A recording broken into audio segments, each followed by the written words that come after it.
Assalamualaikum warahmatullahi wabarakatuh. Waalaikumsalam warahmatullahi wabarakatuh. Puji syukur marilah kita panjatkan kepada Allah Subhanahu wa taala karena dengan rahmat berupa kesehatan darinya lah kita dapat berjumpa di acara presentasi pada siang hari ini. Tak lupa salawat dan salam semoga tetap tercurahkan kepada junjungan kita Nabi Muhammad SAW. Selamat datang kepada ibu-ibu semua. Terima kasih atas kehadirannya dalam acara kegiatan diseminasi budaya positif. Saya, Bu Ayu, selaku moderator akan membimbing jalannya acara pada siang hari ini. Adapun susunan acara pada siang hari ini, yang pertama pembukaan, yang kedua pemaparan penyebaran dan penerapan budaya positif, yang ketiga tanya jawab dan tanggapan, yang terakhir adalah penutup. Semoga acara ini dapat berjalan lancar dan bermanfaat bagi kita semua dan peserta didik. Amin. Baiklah ibu-ibu, langsung saja kita mulai ke sesi yang pertama adalah pembukaan. Sebelum itu marilah kita mengucapkan basmalah bersama-sama. Bismillahirrahmanirrahim. Selanjutnya adalah kata sambutan dari Kepala Sekolah kepada Ibu Yasina. Silakan.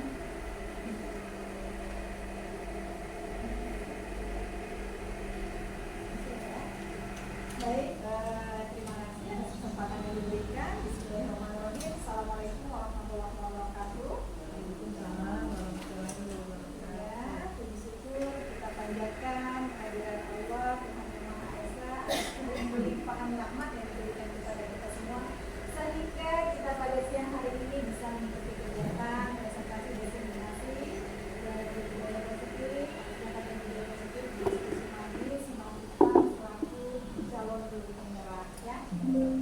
Selawat berlimpah salam semoga selalu tercurahkan kepada baginda Rasulullah Muhammad SAW. Semoga syafaat beliau yang kita harapkan dari pagi siang dan malam tercurahkan kepada kita sejak dari dunia ini sampai akhir.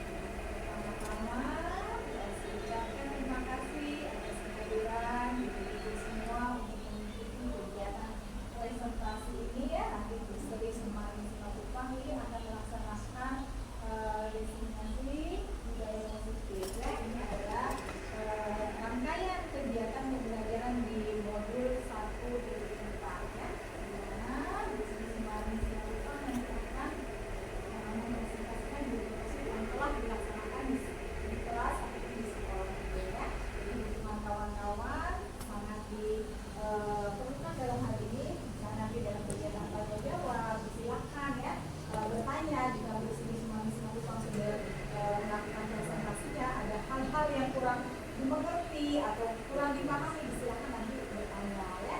Diharapkan Bu Sri Semari Simatupang juga nanti bisa memberikan penjelasan yang komprehensif sehingga apa yang telah Bu Sri Semari Simatupang ketahui dari modul 1.4 ini ibu-ibu semua dengan teman-teman sejawatnya ini bisa memahami juga apa sih itu budaya positif seperti itu. Mungkin itu saja sambutan dari Bu Asri, Bu Sri Semari Simatupang.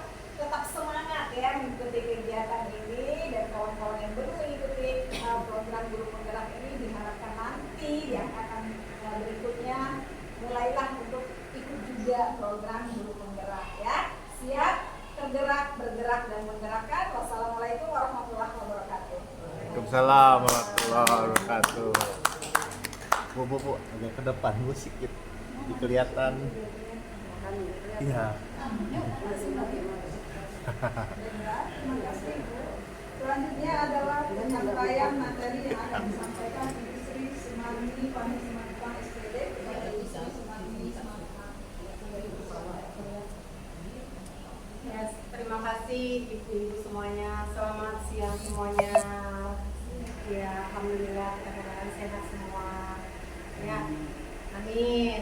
Nah, hari ini saya ternyata budaya positif itu dari guru penggerak angkatan 10. Mudah-mudahan kawan-kawan semuanya ikut bergerak dan menggerakkan ya. Nah, ikut kembali mengikuti jejak selanjutnya. Iya. Siap kita masuk ke budaya positif.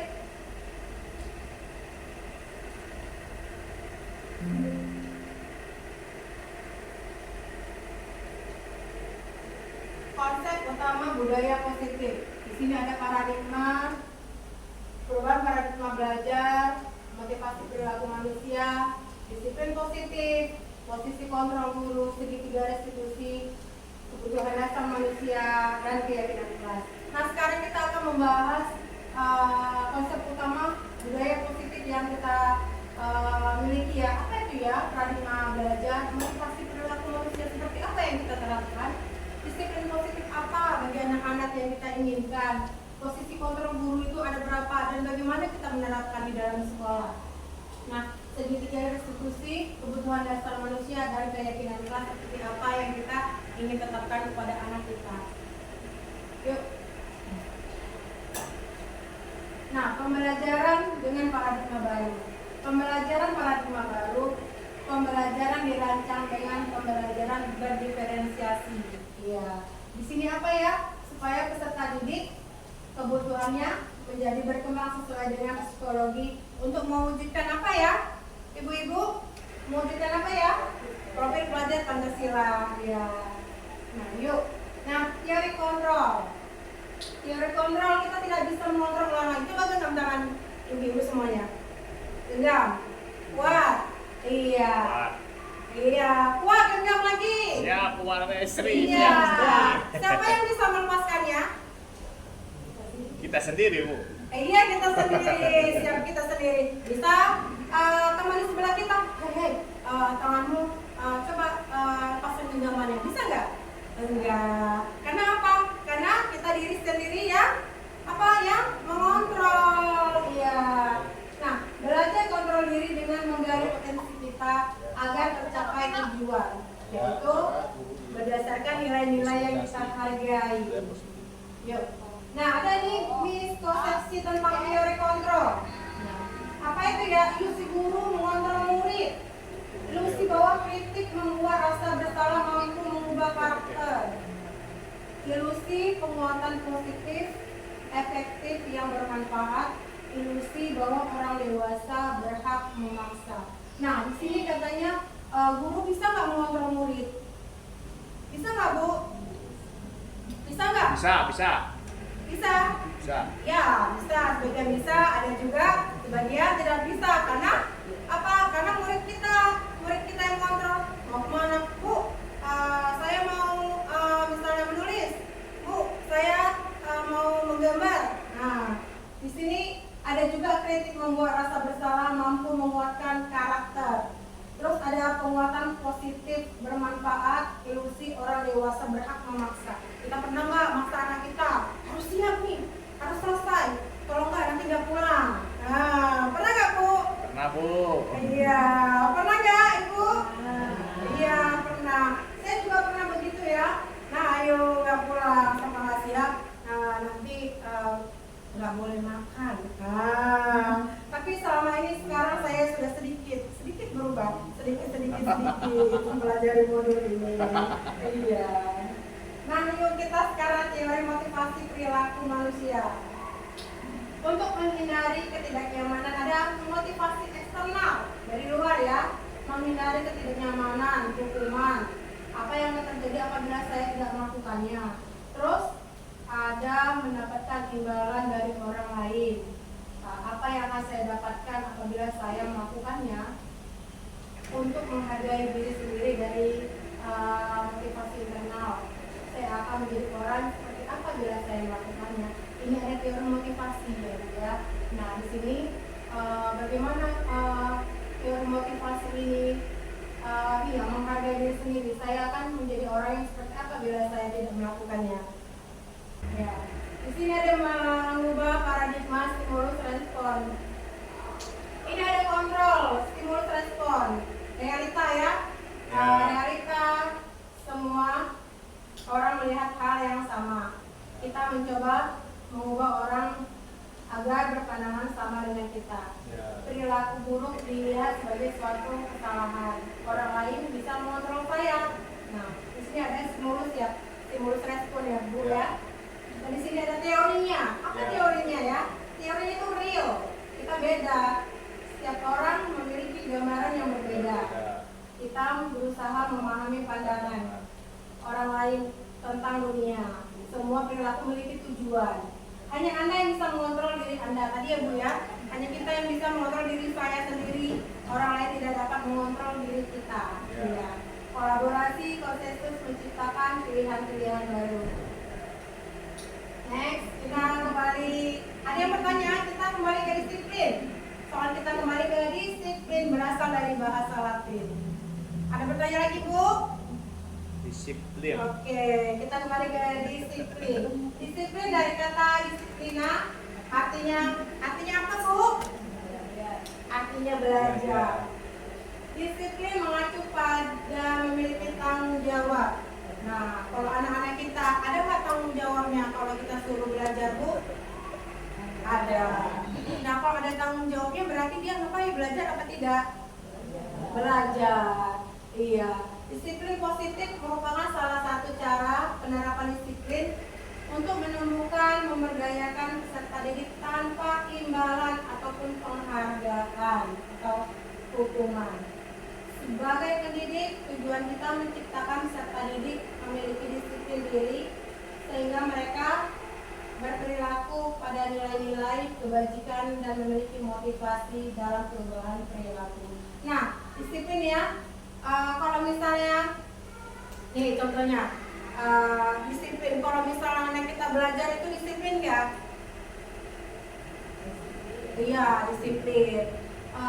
Terus kalau misalnya anak-anak, Bu, nggak mau malas, nggak pandai. Nah, boleh nggak kita ancam? Iya, tidak. Kenapa? Kenapa ya? Iya, nanti kita belajar ada tentang institusinya ya, segitiga institusi. Nah, di sini, saya pernah ada contoh ya Bu ya. Di sini saya sebelumnya saya memberikan penghargaan. Nah, contohnya apa ya? Setiap kali buku berserakan belajar ataupun misalnya permainan balok-balok, siapa yang 3 orang membersihkan paling cepat, paling rapi, paling bersih, saya kasih hadiah. Nah, hadiahnya itu apa? Botol minum, walaupun yang murah-murah ya Bu ya, penghapus, pensil, bahkan kadang saya kasih uang-uang seperti uang baru ya 5.000 sampai 10.000. Supaya apa ya? Supaya apa tadi ya? Termotivasi Bu ya? Iya, termotivasi dengan penghargaan. Tapi selama ini saya salah supaya memberikan mereka itu setiap hari itu aja yang dapat ya. Tapi memang bersih jadinya kelas, rapi, tersusun rapi setiap hari. Jadi saya tinggal tenang duduk manis saya. Tapi selama modul ini ternyata saya salah memberikan penghargaan itu kepada anak-anak ya. Saya memberikan setiap hari 3 orang sampai nangis-nangis. Bu, kenapa ya anak saya nggak pernah dapat penghapus ya? Kenapa ya pensilnya itu nggak pernah anak saya dapat? Itu aja orangnya. Iya Bu, saya jawab kan, karena sama orang murid ini Bu, iya Bu, karena anak-anak itu berlomba siapa paling bersih, siapa yang rapi, siapa yang setiap hari bisa membantu Bu, itu selalu saya kasih hadiah, saya sebut kayak gitu. Loh Bu, kok kayak gitu? Ya udahlah Bu, kalau kayak gitu kita beli aja yuk nak, besok ininya pensil yang baru, nah gitu. Tapi selama pengalaman itu saya sih lanjut tanpa ada karena orang tua itu cuma anak saya kenapa nggak dapat ya Bu, cuma bilang gitu aja. Setelah itu saya masih melanjutkan beli dari Shopee itu murah ya Bu ya. Iya, kayak botol minum itu kayak cangkir-cangkir itu saya belanja ya kan. Setiap hari saya ini motivasi setiap hari, ternyata selama ini saya salah. Nah, yuk kita mulai ya. Ya, siap Bu. Kebutuhan dasar manusia ya. Nah, kebutuhan dasar manusia segala sesuatu yang kita lakukan untuk mendapatkan apa yang kita inginkan.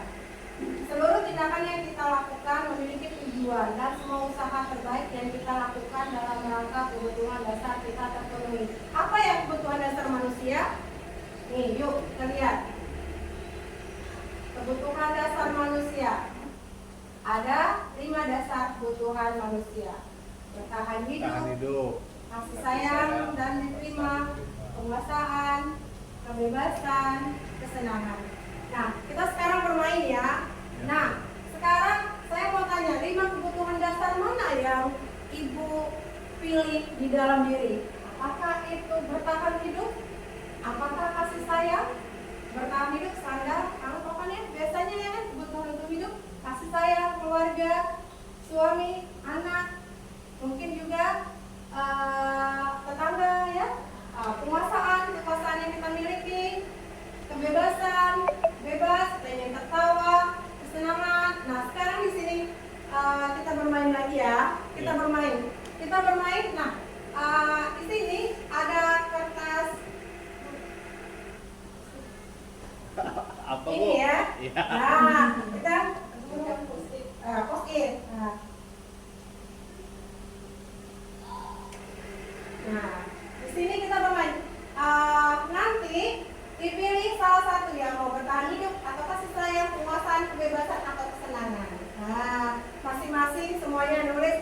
Dan nanti saya ingin mengetahui apa ya alasan memilih salah satu dari 5 kebutuhan dasar yang kita miliki. Ya. Berapa waktunya Bu? Kan tadi kan nggak menyebut rumpun.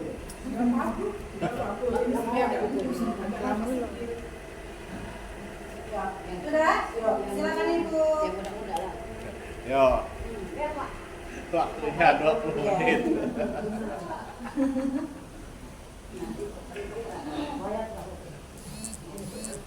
Nah, tulis apa?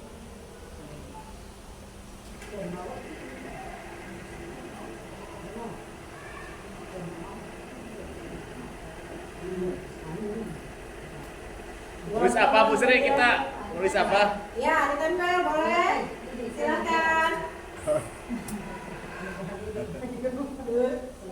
Oh, ini ya Bu Sri apa? Kita nulis kebutuhan dasar manusia ya? Iya, Kita, siapa?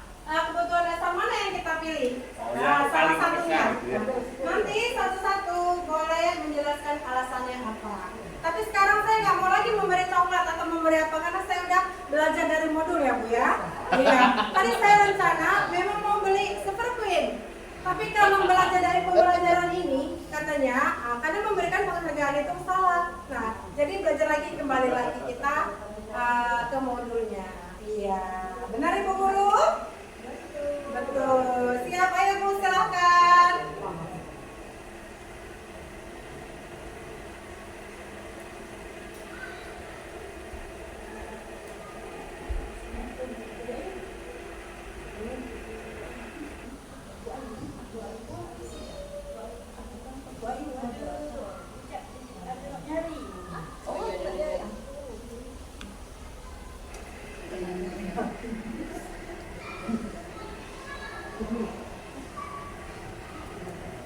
Sudah semuanya Bu?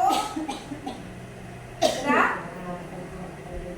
Yuk, kita mulai 5 kebutuhan dasar manusia. Ada bertahan hidup, kasih sayang dan rasa diterima, penguasaan, kebebasan, kesenangan. Yuk, ini banyak orangnya tapi cuma 2 ya. Kenapa ya? Ayo coba disebutkan. Anak TK aja disebutkan. Kenapa nak? Mau belajar? Malas mak. Malas Bu Guru. Nah sekarang saya di sini sebagai CGP meminta jawaban. Kenapa cuma 2 yang diisi, yang tertempel? Takut ditanya Bu. Kenapa? Takut ditanya. Siapa yang jawab? Yuk kasih sayang dan rasa diterima. Yuk siapa ini yang jawab? Silakan menjawab. Nah, ayo. Dari kebutuhan dasar manusia, bagi saya untuk kebutuhan kasih sayang dan rasa diterima itu melebihi. Boleh ke depan Bu? Boleh ke depan?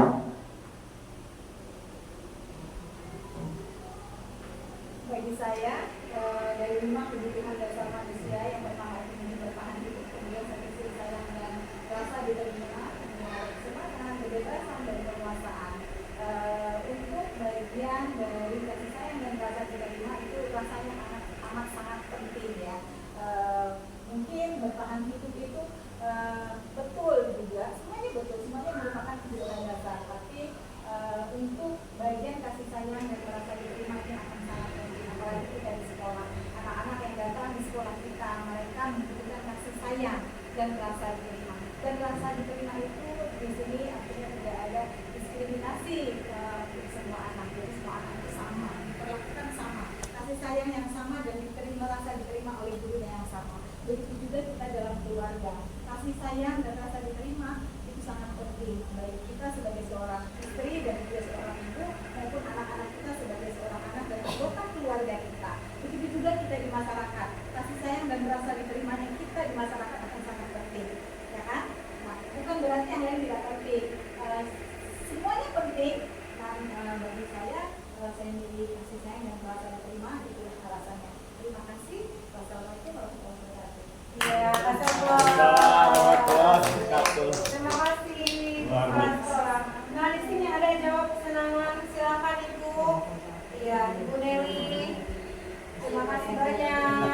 Oke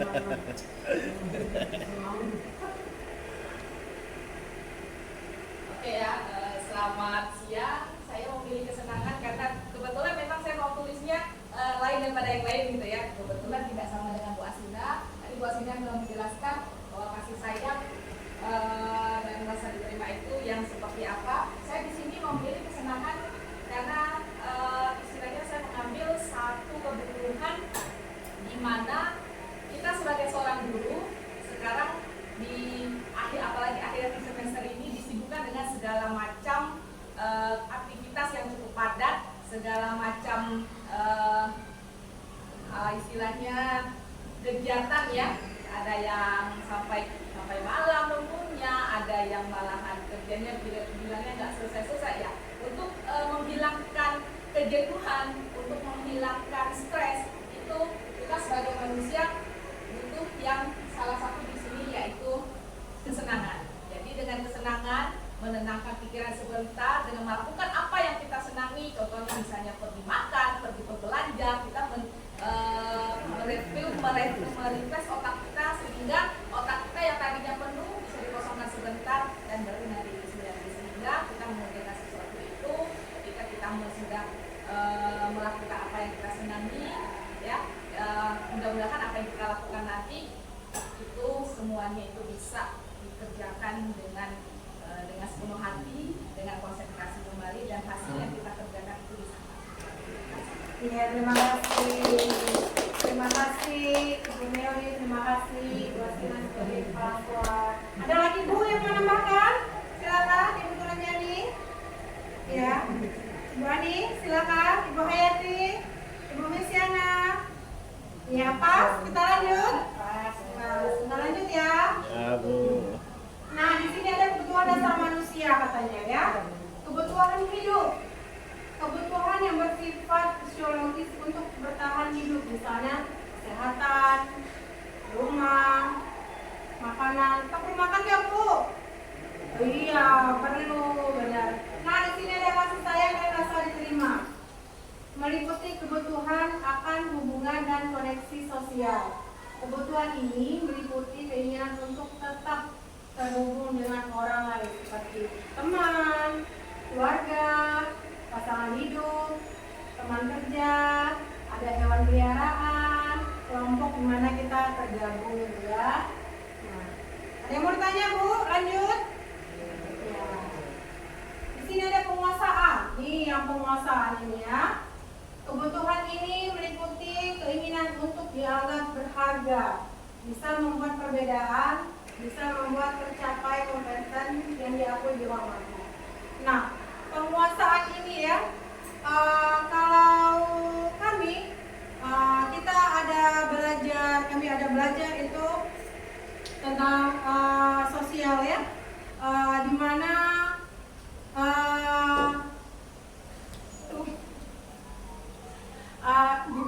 jadi tahu nih Pak berarti Pak.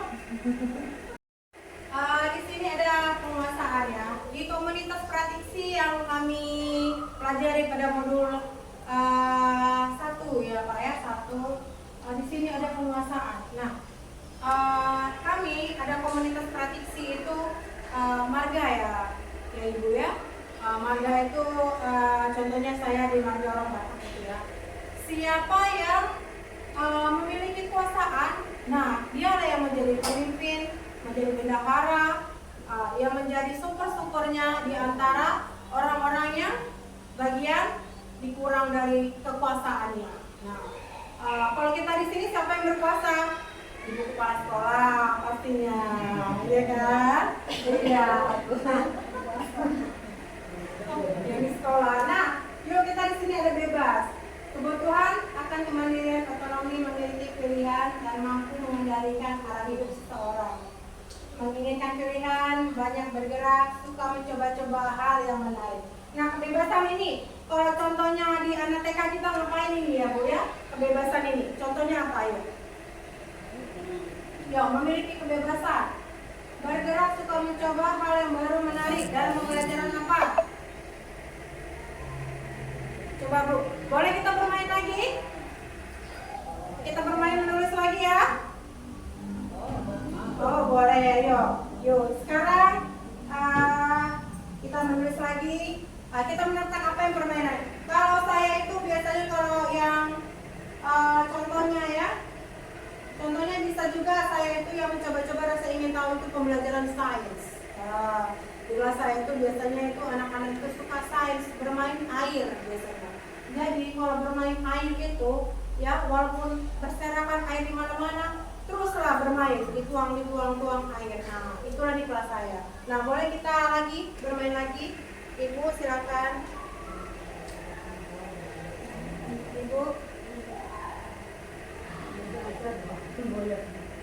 Ibu silakan.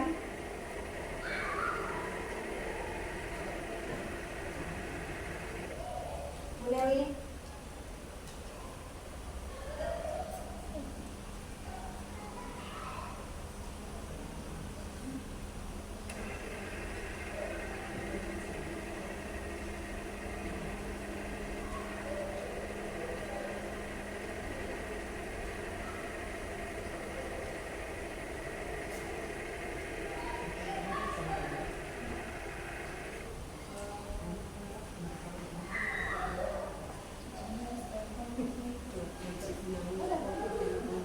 Udah Bu?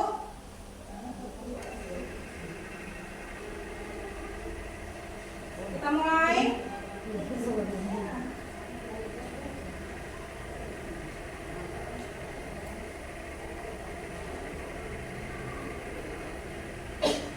Udah?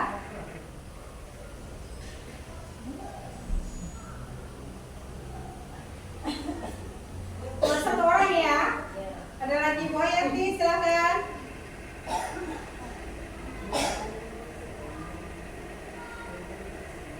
Udah? Yuk.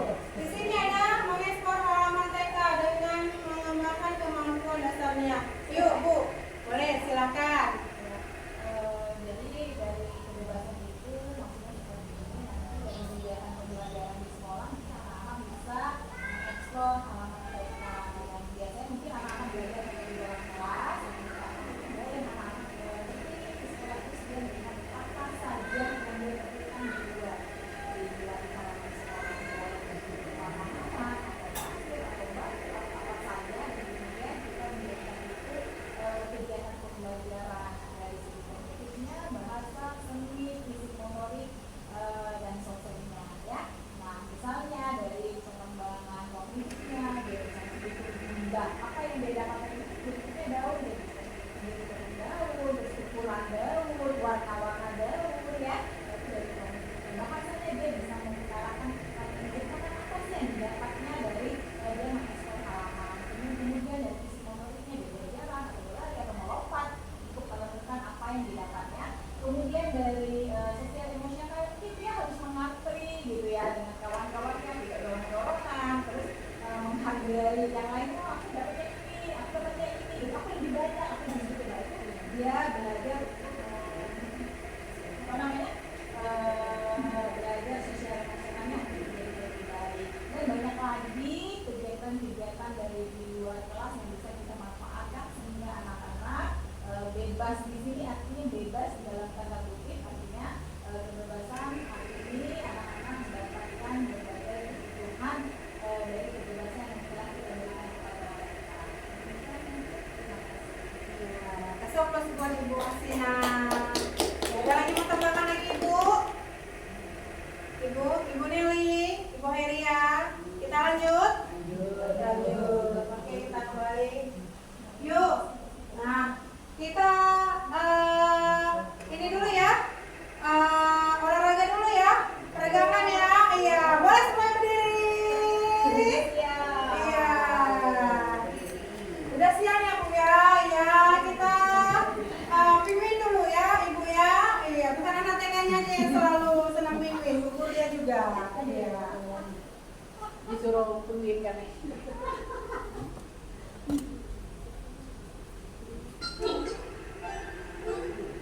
Yuk.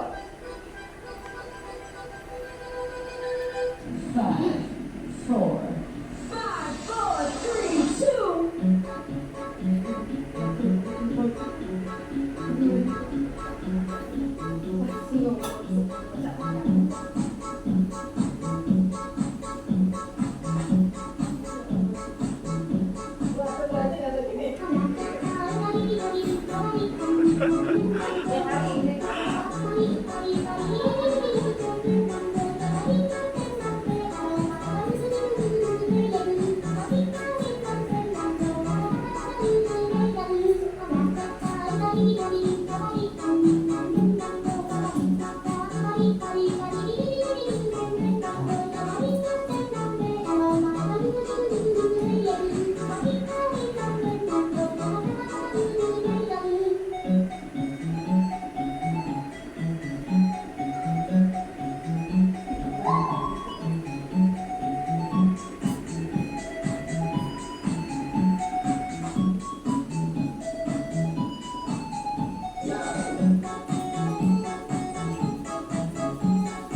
Iya. Semuanya pada tegang semua, Bu. Capek, Bu? Mungkin yang udah siang ya, Bu ya. Kita kembali ke saatnya berikutnya lagi ya. Yuk, kita kembali ke slide berikutnya. Di sini ada motivasi.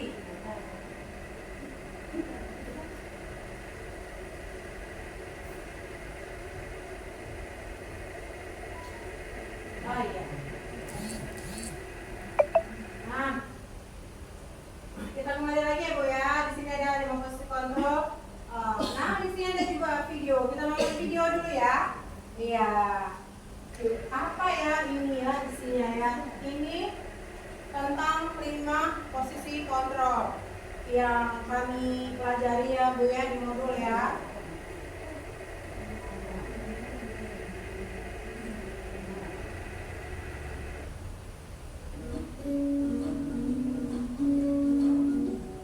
Kita sama-sama ya, Bu, menontonnya. Hadiah Ibu dan Bapak Guru hebat dalam penerapan disiplin positif restitusi.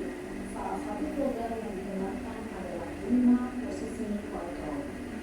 5 posisi kontrol dalam restitusi adalah proses perjalanan seorang pemilik agar dapat menjadi. Pada video kali ini kita akan membahas tentang 5 posisi kontrol yang digunakan oleh gaya dosen dan contoh penerapannya.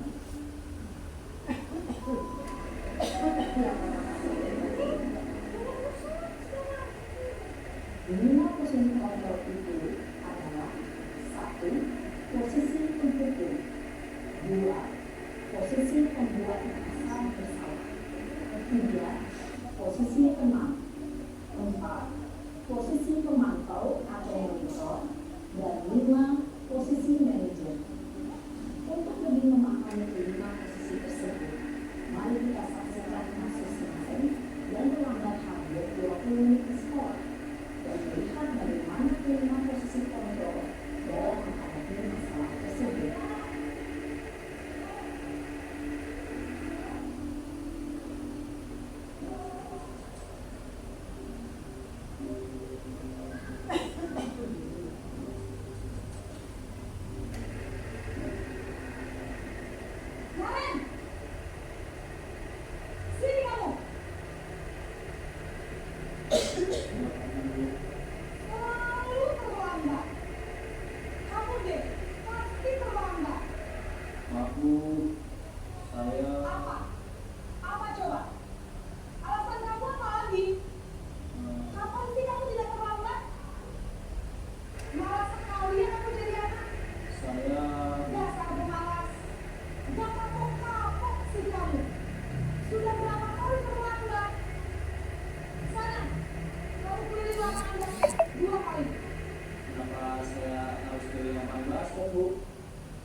Posisi pendukung biasanya berbicara dengan nada tinggi, menghadap, menunjuk-nunjuk, menyakiti, dan menyindir. Hukuman bisa berupa fisik maupun psikis. Ibu dan bapak guru hebat, dampak yang terjadi pada murid itu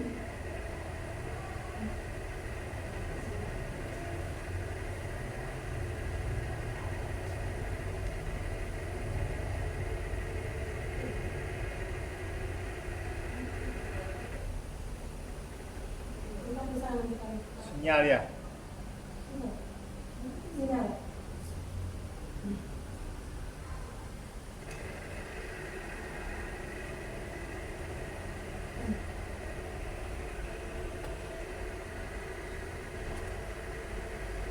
Bisa lanjutkan.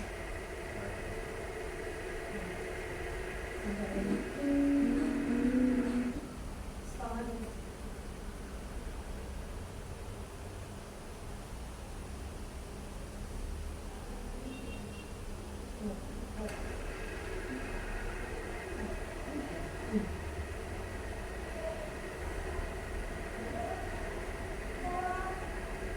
Terus, sekarang ibu mau tulis apa nih buku absen? Jadi kamu sudah sehat loh. Ibu harus apa coba? Maaf Bu, maaf sekali. Ya sudah, lain kali jangan bikin ibu susah lagi ya nak ya. Ibu tidak akan kuat lagi kalau kamu begini terus. Bisa jantungan kalau ibu ditegur banyak kali sekolah. Sekarang cepat kelas. Maaf ya Bu, maaf sekali.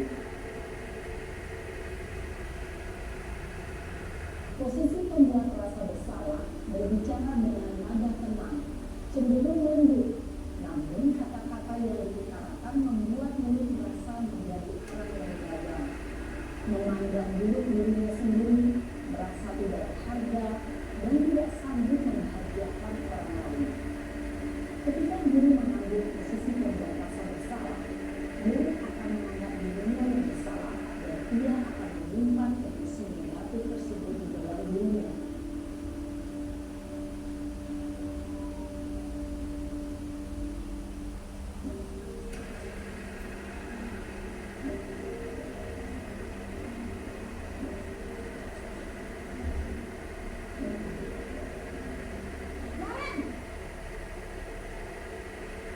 Atas.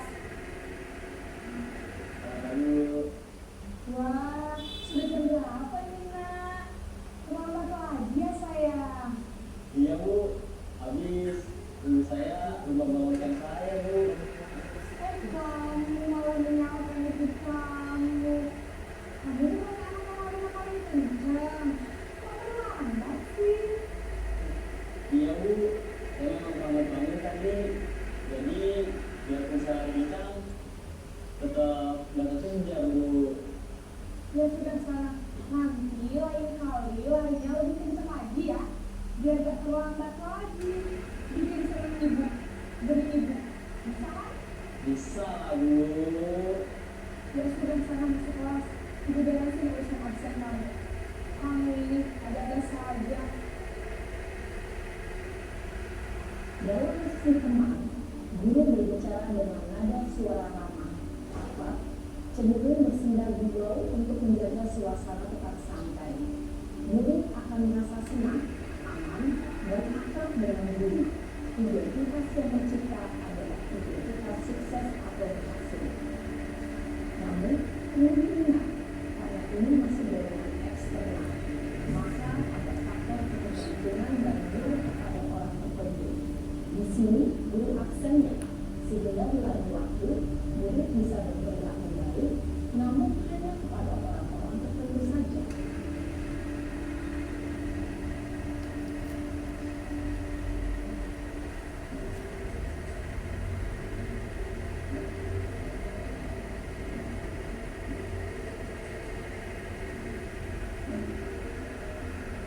Naren!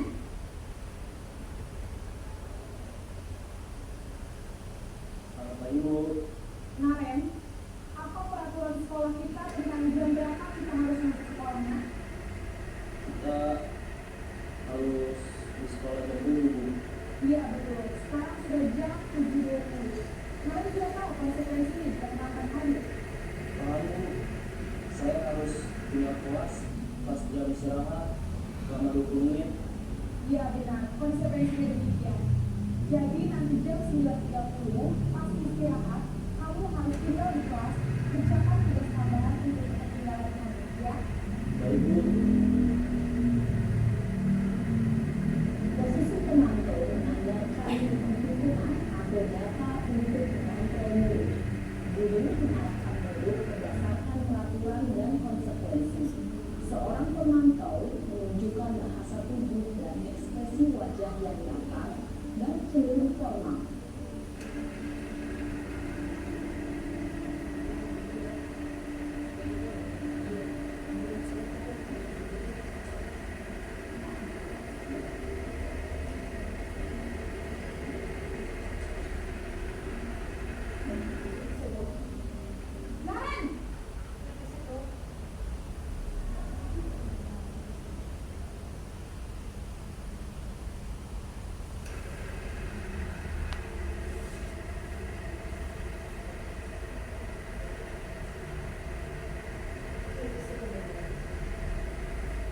Kalau ini ya,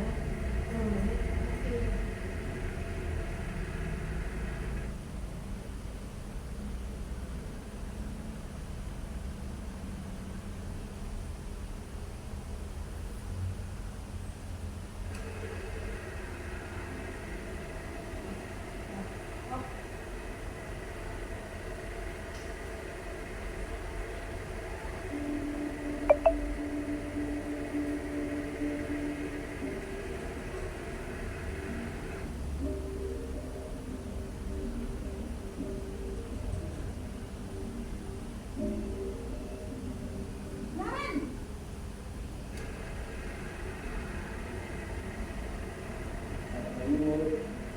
Selamat pagi, Naren. Maaf Bu, saya terlambat. Ya, sekolah masuknya jam 7, sekarang sudah jam 7.20. Jadi sekarang bagaimana nih, Naren? Maaf Bu, saya lupa sewa alat saya semalam. Baiklah, menurut kamu, keyakinan sekolah yang mana yang perlu kamu tingkatkan? Menghargai diri sendiri dan orang lain mungkin ya Bu. Jadi, apakah Naren meyakini prinsip saling menghormati tersebut? Iya Bu, saya minta gini. Apakah Naren bersedia memperbaiki masalah keterlambatan ini? Bersedia Bu. Bagaimana kamu akan memperbaiki masalah keterlambatan ini? Saya akan coba untuk tidak lupa menyetel alat saya Bu. Baik, kalau Naren mengenal di rumah, ada orang yang kira-kira bisa bantu mengingatkan tidak? Ada Bu, kakak saya, Kak Emma. Ada lagi selain Kak Emma? Selain Kak Emma, ada ibu saya.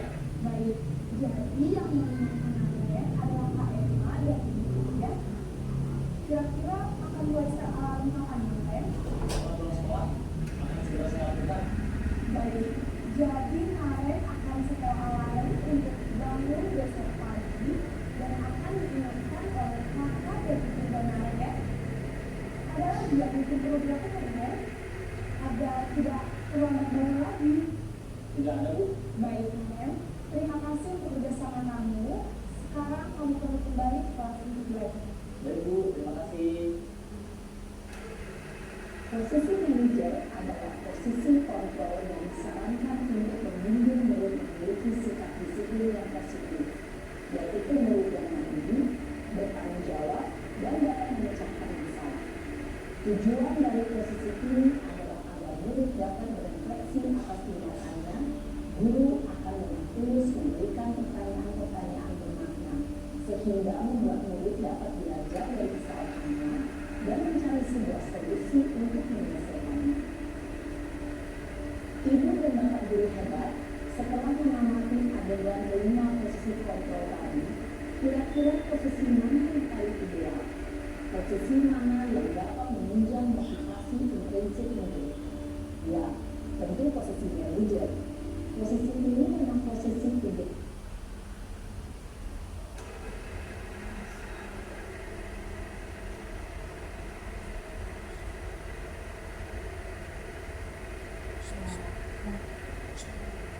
Yuk, sudah? Ya, tadi kita tentang posisi kontrol. Iya, ada 5 posisinya. Nah, ini ada penghukum, ya, menghardik, menunjuk-nunjuk, membentak. Ini posisi membuat rasa bersalah. Ada berceramah, mengatakan seharusnya kamu menjadi anak pintar. Saya tahu lagi katanya.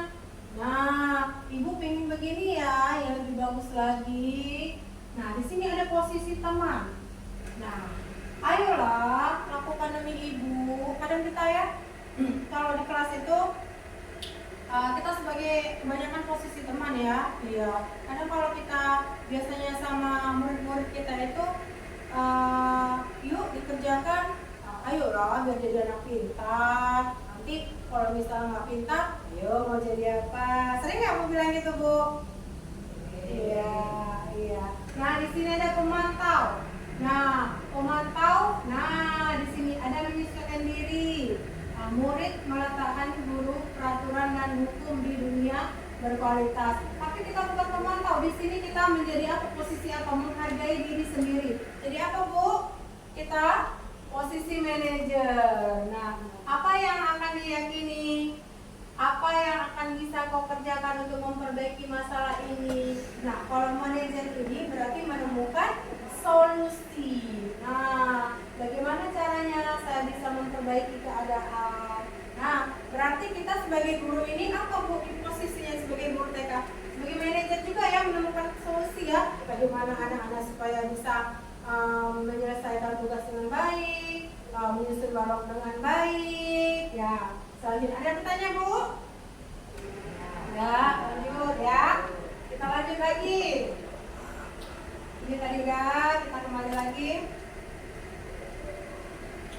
Kita kembali ke keyakinan kelas.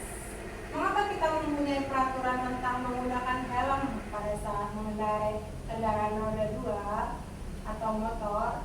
Mengapa kita memiliki peraturan tentang penggunaan masker dan mencuci tangan setiap saat? Nah, mengapa? Ayo, ini keyakinan kelas ya. Nah, kalau dulu itu apa ya ini ya? Keyakinan kelas ya? Ya. Iya, kesepakatan kelas ya. Sekarang menjadi keyakinan kelas ya. Nah, yuk kita lanjut. Bagaimana pembentukan keyakinan kelas? Nah, abstrak dari peraturan berupa pernyataan, dibuat bentuk positif. Nah, sedikit saja akan mudah diingat. Terus sesuai dengan kondisi kelas dan sekolah agar mudah diterapkan. Semua warga sekolah dilibatkan saat membuat. Nah, kalau kita membuat keyakinan kelas itu contohnya apa aja, ayo Bu? Ayo Bu, duduk rapi. Lagi. Ya, merapikan mainan. Lagi Bu. Ya, buang sampah pada tempatnya. Lagi Bu.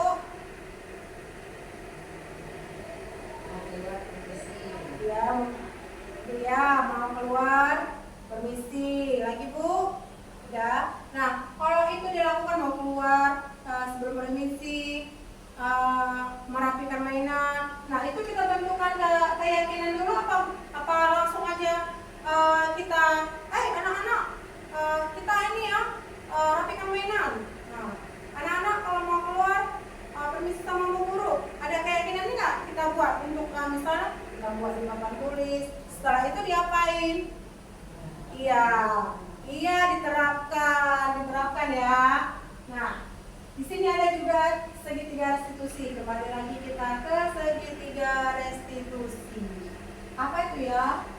Validasi tindakan yang salah, keyakinan menanyakan, menstabilkan identitas.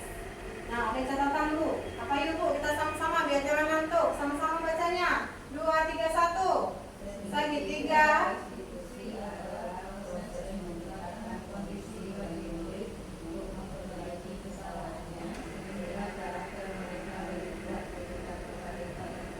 Iya. Kita kembali. Yuk kita lihat. Apa ini ya? Menstabilkan identitas. Menstabilkan identitas tidak langsung. Menyalahkan siswa. Semua pernah melakukan kesalahan. Iya. Pernah nggak Bu? Jangan siswa kita pernah melakukan kesalahan ya Bu ya? Iya. Validasi tindakan yang salah. Alasannya kenapa? Anak-anak melakukan kesalahan. Iya. Nah, menanyakan keyakinan dari kesalahan siswa, memperbaikinya bagaimana? Nah, mari kita ya. Di sini ada menstabilkan identitas. Untuk membuat anak merasa gagal, berbuat salah, guru berkata, berbuat salah itu hal tidak manusiawi. Hal yang manusiawi, tidak ada manusia yang sempurna. Bapak, ibu juga buat salah. Kita pasti bisa menyelesaikan permasalahan ini. Bapak, ibu tidak tertarik untuk mencari tahu siapa yang benar, siapa yang salah. Nah, ibu tertarik untuk menyelesaikan masalah. Kalau kamu menyalahkan dirimu sendiri terus-menerus, apakah kamu bersikap baik pada dirimu sendiri? Nah, sini kami kemarin lokal karya ada belajar ini ya, tapi pakai skenario ya. Bu, mau kita pakai skenario? Oh ya, kita lanjut lagi ya. Saya lanjut ya. Nah, di sini ada validasi kebutuhan. Guru berkata, yuk sama-sama Bu, kamu bisa saja hal yang tapi kamu tidak melakukannya.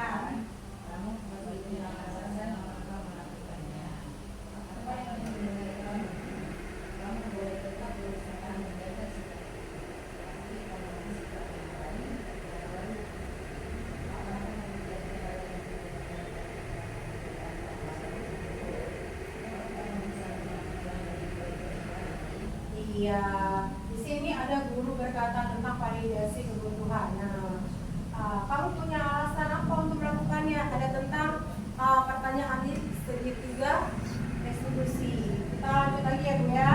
Nah, menanyakan keyakinan. Nah, apa nilai kita percaya di sekolah? Nilai-nilai universitas apa? Kelas yang ideal seperti apa sih?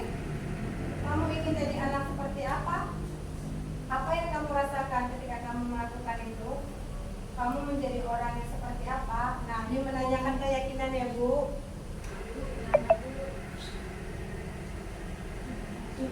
Nah, ini ada tindakan hukuman atau konsekuensi tindakan guru. Nah, yuk sekarang kita sama-sama ya. Mencatat 100 kali di dalam buku. Saya tidak akan terlambat lagi karena terlambat di sekolah. Ya. Ini hukuman atau konsekuensi ya? Hukuman? Nah, kita lihat nanti ya slide-nya ya. Lari mengelilingi lapangan basket 2 kali karena terlambat hadir di sekolah. Hukuman atau konsekuensi? Iya. Murid diminta untuk push up 15 kali karena tidak menggunakan masker ke sekolah. Hukuman, kita lihat nanti ya. Menggunakan kertas tugas teman yang telah dicoret-coret. Menggantikan. Nanti Bu Neli bisa ya memberikan masukan atau kenapa ya alasannya ya hukuman atau konsekuensi ya. Membersihkan tumpahan air di meja tulis karena kesenggol pada saat belajar. Murid disuruh untuk menangkas sepatu seharian di sekolah karena tidak mengenakan sepatu hitam. Pak, ayo. Murid disuruh untuk mengenakan sepatu seharian di sekolah karena tidak mengenakan sepatu hitam. Lari mengelilingi lapangan basket 2 kali. Sama-sama lari tadi ya, karena terlambat 10 menit untuk pelajaran PJOK.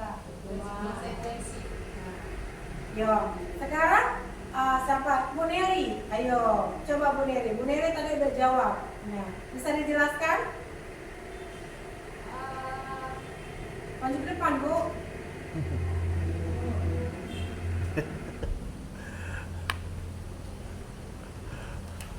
Oke ya, saya akan coba menjawab apa yang dimaksud dengan konsekuensi ataupun hukuman.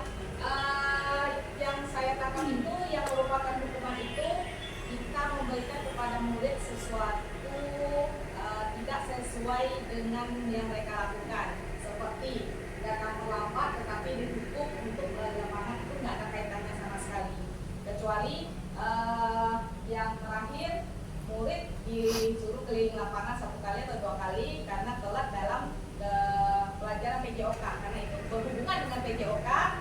Istilahnya karena telat datang makanya konsekuensinya dikasih berlari karena itu masih berhubungan dengan pelajaran PJOK. Iya, yuk kita kasih. Yuk di sini ada ya. Mencatat 100 kali dalam buku. Katanya apa? Hukuman. Hukuman ya?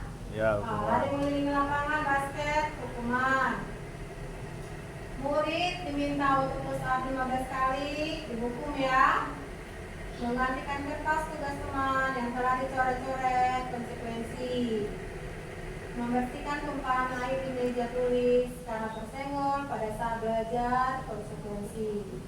Murid disuruh untuk mengenakan sepatu seharian di sekolah karena tidak mengenakan sepatu hitam, hukuman ya. Lari mengelilingi lapangan basket 2 kali karena terlambat 10 menit untuk pelajaran PJOK, konsekuensi. Ya, tepuk tangan berbunyi buat semuanya kawan-kawan. Lanjut, ada yang mau bertanya? Ini ada perbedaan hukuman dan konsekuensi. Ya, ada lagi Bu. Lanjut ya. Perbedaan hukuman dan konsekuensi. Nah, kalau hukuman itu sesuatu yang menyakitkan harus terjadi. Nah, harus apa? Harus terjadi. Kita pernah nggak menghukum murid kita? Pandai Bu. Ada ya? Kita pernah nggak menghukum anak kita sendiri? Pernah. Kita pernah nggak menghukum diri kita sendiri? Pernah? Menghukumnya bagaimana diri sendiri? Menjumi diri sendiri. Iya. Oh ya. Bu Atun, kalau Bu Atun menghukum diri sendiri katanya cumi diri sendiri. Nah, kalau Bu Ayu bagaimana menghukum diri sendiri? Misalnya melakukan kenapa aku cumi tadi anak aku itu. Apa yang dilakukan pada diri sendiri hukumannya misalnya? Untuk diri sendiri. Gak pernah Bu Ayu? Gak pernah menangis, ya kan? Iya. Bu Hayati, pernah gak menghukum diri sendiri? Gak pernah ya? Gak pernah. Yuk, terus katanya membuat anak-anak fisiknya maupun hatinya jangka waktu lama tersakiti. Nih, kalau hukuman itu tersakiti lama dia baru pulih ya. Iya.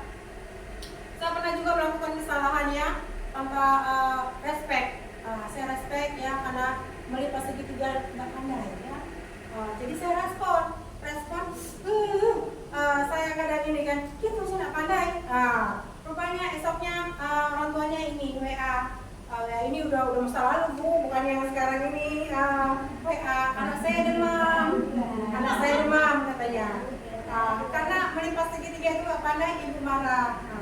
Itu sebenarnya tersakiti hatinya. Tapi mungkin karena masa bentuk dari segitiga saja nggak bisa ya Bu ya. Kadang adalah kita dalam hati kita bagaimana ya Bu ya.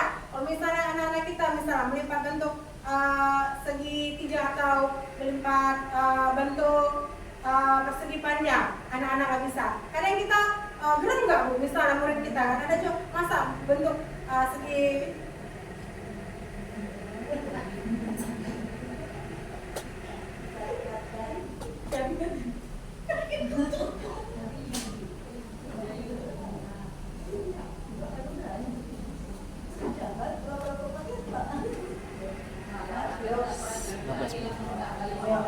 Gimana lagi ya? Ya Bu, silakan Bu. Yuk.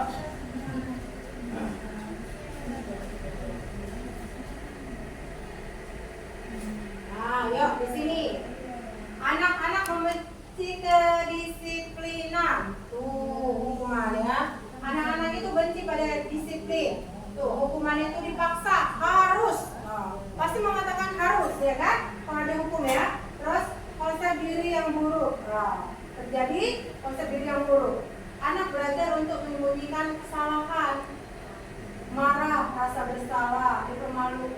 Nah, anak-anak, kalau misalnya anak-anak anak kita sendiri aja, misalnya ya, kalau kita marahin depan orang, malu nggak? Iya, malu. Begitu juga murid kita, kalau misalnya kita marahin ya, masa ini aja berangka 1 nggak pandai, nah malu nggak? Ada yang lihat kiri kanan, kiri, ada yang kadang nangis ya kan? Karena apa dia? Karena dia merasa malu, tidak dihargai oleh gurunya, tidak dihargai oleh teman-temannya. Nah, di sini ada juga konsekuensi. Nah, sesuatu harus terjadi membuat anak merasa tidak nyaman. Hampir sama ya Bu ya. Anak menghargai disiplin. Nah, di sini apa? Di sini ada disiplin. Nah, kalau di hukuman tidak ada disiplin. Nah, stimulus tanggapan mendorong anak mudah menyesuaikan diri. Konsep yang baik. Anak belajar mematuhi peraturan atau keyakinan kelas. Apa ini kehilangan hak, dibuat tidak nyaman, nah diasingkan untuk sementara. Kita lanjut lagi Bu yang mau tanya. Yuk kita kembali ke budaya positif ya. Tadi ya sudah, sekarang kita kembali lagi. Nih, ada peraturan, selalu kembalikan buku ke tempatnya. Nah ini peraturan ya. Kembalikan buku ke dalam lacinya. Nah, dilarang mengganggu orang lain. Hadir di sekolah 15 menit sebelum pembelajaran. Dilarang melakukan kekerasan. Nah, peraturan ya. Dilarang menggunakan narkoba. Bergantian atau menunggu giliran. Gunakan masker. Jangan berlari di kelas atau koridor. Keyakinan kelasnya apa? Ini ada tanggung jawab, dia menghormati orang lain, berkomitmen, kesepakatan menghormati orang lain, ada kesehatan, dilarang menggunakan narkoba, terus menghormati orang lain, bergantian, menunggu giliran, ada menggunakan masker untuk apa? Keyakinan kelasnya untuk kesehatan, untuk keselamatan, agar tidak terkena penyakit. Jangan berlari di kelas atau koridor. Ini untuk apa? Supaya apa? Keselamatan, keamanan, tidak terluka. Kembali lagi yuk. Nah, refleksi. Hal baru apa yang mengubah paradigma saya? Perasaan apa yang muncul selama mengikuti sesi ini? Perasaan among seperti apakah yang akan saya lakukan mengikuti kegiatan ini? Apa yang akan saya lakukan untuk menciptakan disiplin positif? Nah, hal baru apa yang mengubah paradigma saya? Yuk, hal baru apa yang kita dapat? Yang kita dapat tadi apa?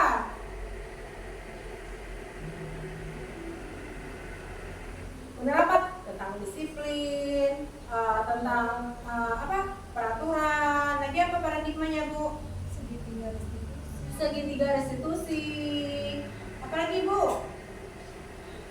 5 kebutuhan dasar manusia. 5 kebutuhan. Lagi, Ibu Nelly? Cukup? Iya, cukup. Nah, perasaan apa yang muncul mengikuti ini? Perasaan kita bagaimana ya? Atau kita, cuma gitu nih, kebiasaan kita sehari-hari, cuma ajarin anak, yuk duduk rapi. Yuk supaya pintar, bagaimana caranya? Gimana ya supaya anak kita ini seninya bagus tentang pembelajaran. Nah, apa perasaan yang muncul selama mengikuti sesi ini? Apa supaya pembelajaran bagus atau kok senang? Alasannya apa Bu?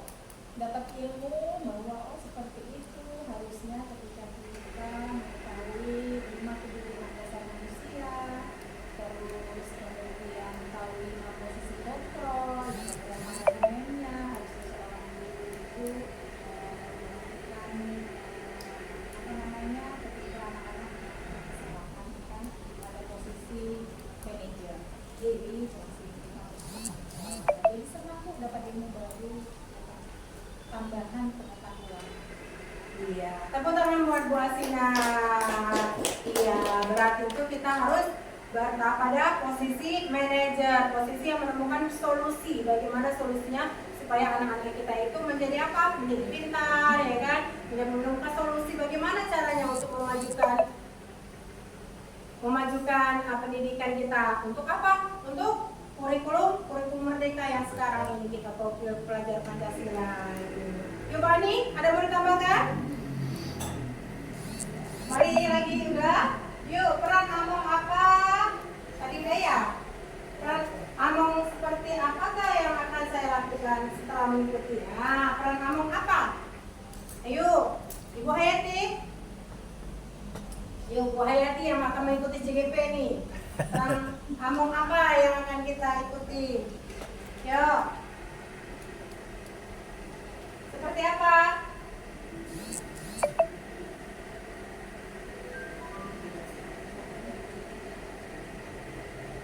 Seperti apa? Ibu Anita? Peran Among seperti apa? Seperti apa Ibu Hairia?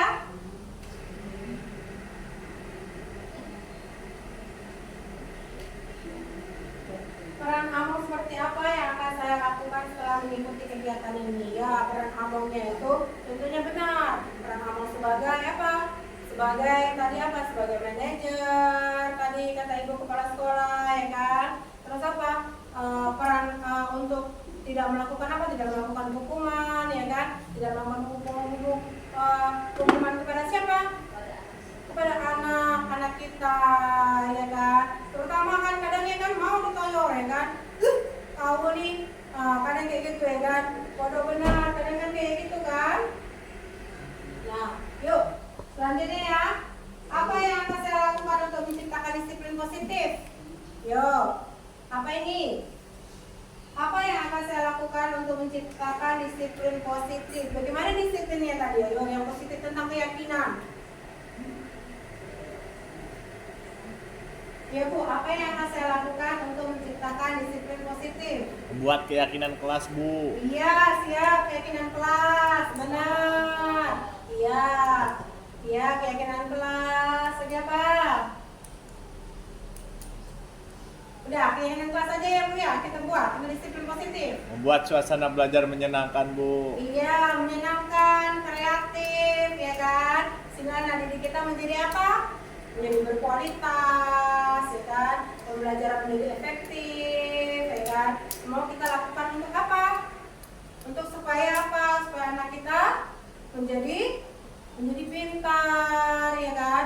Menjadi pintar nggak Bu anak kita kalau misal kita melakukan kegiatan disiplin positif ini?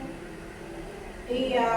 Jadi bahagia, Bu. Iya, untuk ke jenjang berikutnya, ya kan? Memasuki SD. Kamu apa sih? Nah, ada lagi yang mau bertanya? Ada lagi yang mau bertanya? Yuk, ada lagi yang mau bertanya. Nah, merdeka itu artinya tidak hanya terlepas dari perintah, akan tetapi juga cakap untuk memerintah diri sendiri. Nah, itu kata Bapak siapa nih Bu? Ada yang kenalnya Hajar nggak, Bu? Dewantoro. Ada yang kenalnya nggak Bu? Pernah nggak ketemu Bu? Tidak. Di mana kamu kenalnya? Di buku, di YouTube. Lagi. Karena beliau ayah pendidikan Indonesia yang pertama, Bu. Jadi Oh. kita tahu. Oh iya, Bapak pendidikan yang pertama. Nah, ada yang tahu dari buku, dari YouTube.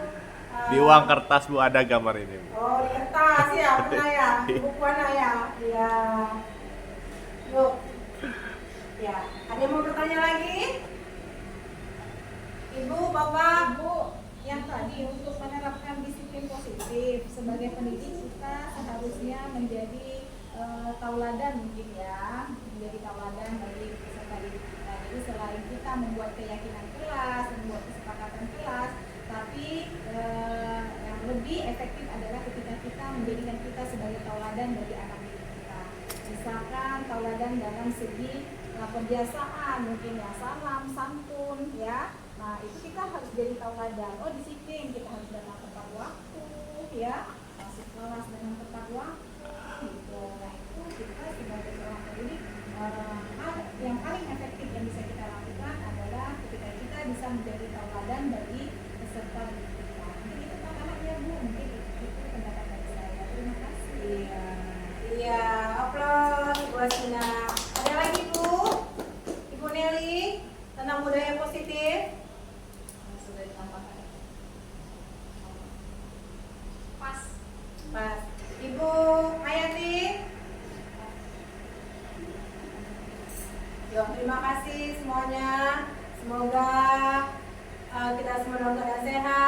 menerapkan budaya positif dan keyakinan kita, keyakinan kelas sekolah kita masing-masing. Amin. Amin ya Allah, amin.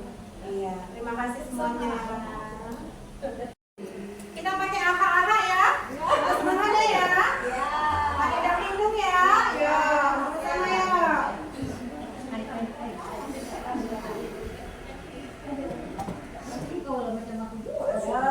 Semangat ya. Ya, are you ready? Yes. Ada yang mau jam, ada yang udah lemas ya, Bu ya. Belum. Ya, tepuk semangat. Dang dang dang. Ding ding ding. Dung dung dung. Dang dang dang. Ding ding ding. Dung dung dung. Se. Aha aha. Ma. Aha aha. Ngat. Aha aha. Semangat. Ada yang lompat hanya cuma saya sendiri. Ayo kita lompat ya. Ya. Ya. Ya. Sekali lagi ya. Ya, kanan kiri dulu, kanan kiri ya. Tepuk semangat. Dang dang dang. Ding ding ding. Dung dung dung. Dang dang. Ding ding ding. Dung dung dung. Se. Aha aha. Ma. Aha aha. Ngat. Aha aha. Semangat. Di akhir acara, marilah kita tutup dengan mengucapkan hamdalah bersama-sama. Alhamdulillah. Terima kasih kepada semua yang telah hadir dalam acara presentasi tentang penyebaran dan penerapan budaya positif. Saya harap isi presentasi ini telah memberi wawasan yang berharga dan menginspirasi kita semua. Terima kasih juga kepada Ibu Sri Sumarni telah memberikan presentasi yang luar biasa. Aku seperti Sri Sumarni. Ya, dan saya pribadi selaku moderator meminta maaf atas segala kekurangan dan saya berterima kasih atas perhatiannya. Akhir kata